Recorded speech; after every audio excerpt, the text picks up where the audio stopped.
I just added a DBA for my imprint, which is called Taft House, which means nothing. It's just a name that people gloss over. And so that's how you set that up is you have your personal LLC, you set up the imprint as a DBA of that LLC. And then when you go through Ingram or Amazon and they ask for your imprint, that's what you stick in as the name of the imprint. You come up with a simple logo, you stick it on the spine of your book. That's it. You're done. That's how that imprint process works. Any questions about that from anyone? No, that's great. I actually have to recuse myself, but maybe a follow-up for next week or another time. What about the content that I've already created? Like, I want to go test it, but I also I want to protect it too.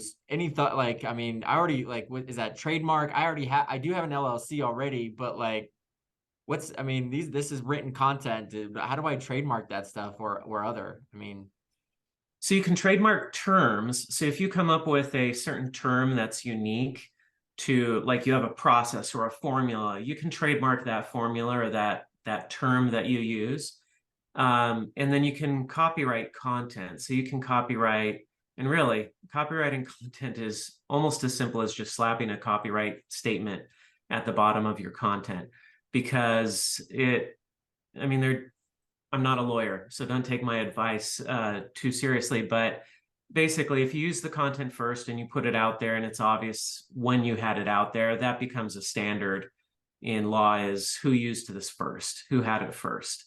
okay. And now people will copy stuff. There was a case just in the last month with people creating books using AI, using a real author's name and publishing these books in her name. And she's like, wait, all these books are showing up on Amazon in my name. I did not write these books. I have no idea where these are coming from. There are all sorts of things like that. I've had books where I wrote a book and somebody published a summary of my book, and they're selling this book, a summary of 60 Days to LinkedIn Mastery by Joshua Steimle. I'm like, I didn't authorize them to do this. And I contacted Amazon and they're like, yeah, sorry, that's fine. He can do that. It's like, so people are going to copy your content and there won't be a lot you can do about it, but you can establish copyright with it. And at least it gives you the option in case somebody just blatantly steals your content. Okay. Thank you.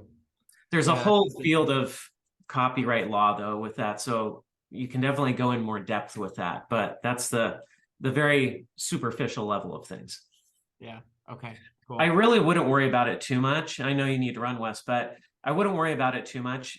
People will automate things to copy your stuff, but people aren't going to take a lot of time to really dig in and then steal your work. And so I prefer to just be on more the open side and say, hey, here's my content. It's out there.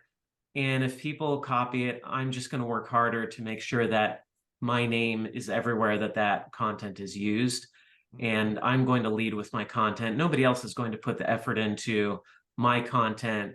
And Yeah. so I compete by just working harder and making sure I'm getting the recognition for the content I put out. Yeah.